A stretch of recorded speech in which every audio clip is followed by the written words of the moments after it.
अगर आप इस चैनल पर नए हैं, तो इस चैनल को सब्सक्राइब करें। अलग गतियां जैसे 80 या 120 शब्द प्रति मिनट के लिए वीडियो स्पीड 0.8 या 1.20 की जा सकती है। डिक्टेशन शुरू होगा 5 सेकंड्स के बाद। 5, 4, 3, 2, 1। संविधान दिवस के पावन अवसर पर आप सभी के बीच आकर मुझे हार्दिक प्रसन्नता हो रही है। संविधान हमारे देश का सबसे पवित्र ग्रंथ है। आज हम सब एक ऐतिहासिक अवसर के भागीदार भी बन रहे हैं और साक्षी भी। 75 वर्ष पहले संविधान सदन के इसी केंद्रीय कक्ष में आज ही के दिन संविधान सभा ने नव स्वाधीन देश के लिए संविधान निर्माण का बहुत बड़ा कार्य संपन्न किया था। उस दिन संविधान सभा के माध्यम से हम भारत के लोगों ने इस संविधान को अपनाया, अधिनियमित किया और आत्मर्पित किया था।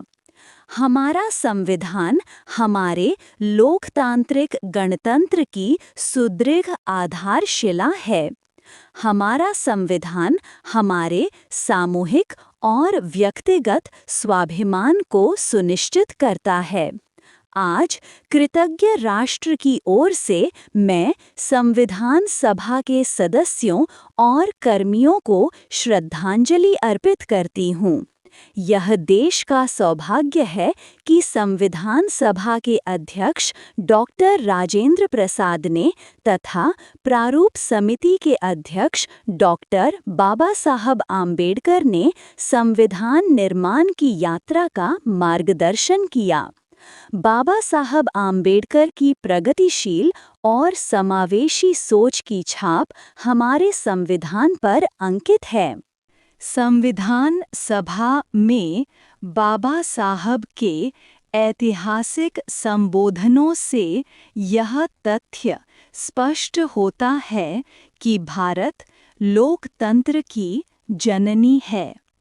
अपने लोकतंत्र पर गौरव की इसी भावना के साथ आज हम सब इस विशेष अवसर पर एकत्र हुए हैं। यह अवसर संविधान सभा की 15 महिला सदस्यों के योगदान को स्मरण करने का भी है। हमें उन अधिकारियों के अमूल्य योगदान को भी याद रखना चाहिए, जिन्होंने नेपथ्य में रहकर काम किया। उनकी कार्यनिष्ठा ने संविधान निर्माण की प्रक्रिया को सुचारू रूप से आगे बढ़ाया। उनमें प्रमुख भूमिका श्री B.N. राव की थी, जो संविधान सभा के संवैधानिक सलाहकार थे। मैं संविधान सभा के सचिव श्री H.V.R. आयंगर, संयुक्त सचिव श्री S.N. मुखर्जी और उप सचिव श्री जुगल किशोर खन्ना का भी उल्लेख करना चाहूँगी। माननीय सांसदगण, स्वतंत्रता के 75 वर्ष पूर्ण होने पर सभी देशवासियों ने आज़ादी का अमृत महोत्सव मनाया। आगामी 26 जनवरी को हम अपने गणतंत्र की 75वीं वर्षगांठ मनाएंगे। इस तरह के समारोह हमें अब तक की यात्रा का अवलोकन करने और आगे की यात्रा की बेहतर योजना बनाने के अवसर प्रदान करते हैं। नए समारोह हमारी एकता को मजबूत बनाते हैं तथा यह दर्शाते हैं कि राष्ट्रीय लक्ष्यों को प्राप्त करने के प्रयासों में हम सब एक साथ हैं। हमारे स्वाधीनता संग्राम के दौरान अनेक महान विभूतियों ने हमारे राष्ट्रीय आदर्शों को रेखांकित किया था। हमारी संविधान सभा में हमारे देश की विविधता को अभिव्यक्ति मिली थी। संविधान सभा में सभी प्रांतों और क्षेत्रों के प्रतिनिधियों की उपस्थिति से अखिल भारतीय चेतना को स्वर मिला था। संविधान सभा के वाद विवाद तथा सदस्यों के संबोधनों में हमें संविधान निर्माण की प्रक्रिया के साथ साथ अपने देश के बारे में गहरी जानकारी प्राप्त होती है।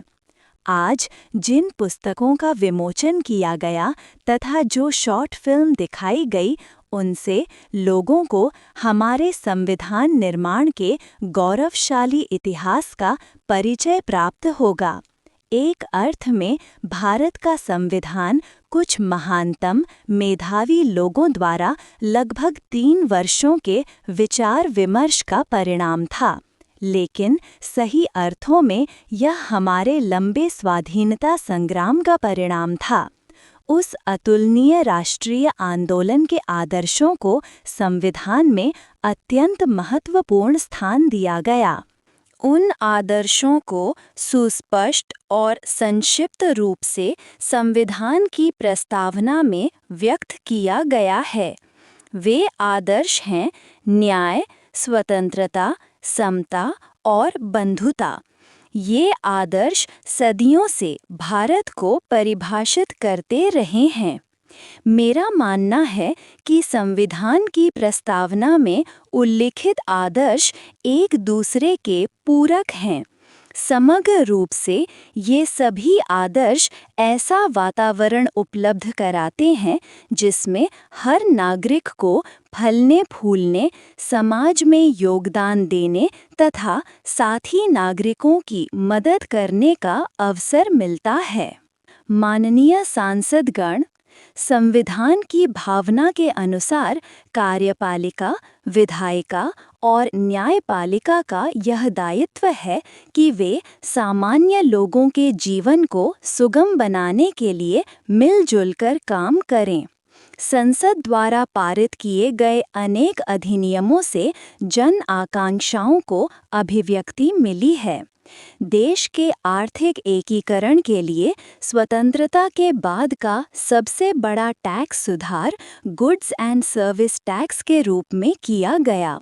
वर्ष 2018 में राष्ट्रीय पिछड़ा वर्ग आयोग को संवैधानिक दर्जा प्रदान किया गया। विमेन लेड डेवलपमेंट की सोच को यथार्थ रूप देना सामाजिक न्याय के संवैधानिक आदर्श को प्राप्त करने के लिए अनिवार्य है। नारी शक्ति वंदन अधिनियम द्वारा हमारे लोकतंत्र में महिला सशक्तिकरण के एक नए युग की शुरुआत की गई है। दंड के स्थान पर न्याय तथा अपराध के स्थान पर सुरक्षा की भावना पर आधारित भारतीय न्याय संहिता, भारतीय नागरिक सुरक्षा संहिता और भारतीय साक्ष्य अधिनियम को पारित करके सांसदों ने आधुनिक सोच को अपनाने का प्रभावशाली परिचय दिया है। ऐसे अनेक अधिनियमों को पारित करने के लिए मैं सभी सांसदों की सराहना करती हूँ। पिछले कुछ वर्षों के दौरान सरकार ने समाज के सभी वर्गों, विशेषकर कमज़ोर वर्गों के लोगों के विकास के लिए अनेक कदम उठाए हैं। ऐसे निर्णयों से लोगों का जीवन बेहतर हुआ है तथा उन्हें प्रगति के नए अवसर मिल रहे हैं। गरीब लोगों को अपना पक्का घर मिल रहा है, बिजली, पानी, सड़क की सुविधा मिल रही है, खाद्य सुरक्षा और चिकित्सा सेवाएं मिल रही हैं।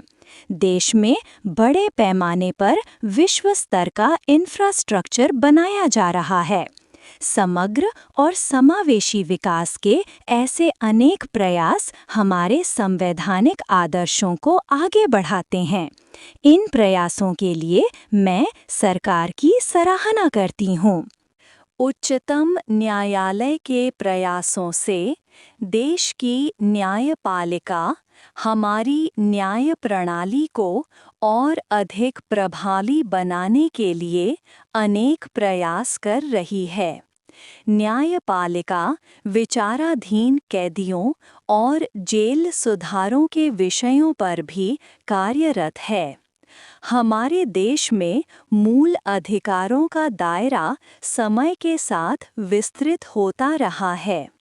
अपेक्षाकृत कम साधन संपन्न लोगों को कानूनी सहायता प्रदान करने के संवैधानिक निर्देश के प्रति जागरूकता और सक्रियता बढ़ रही है।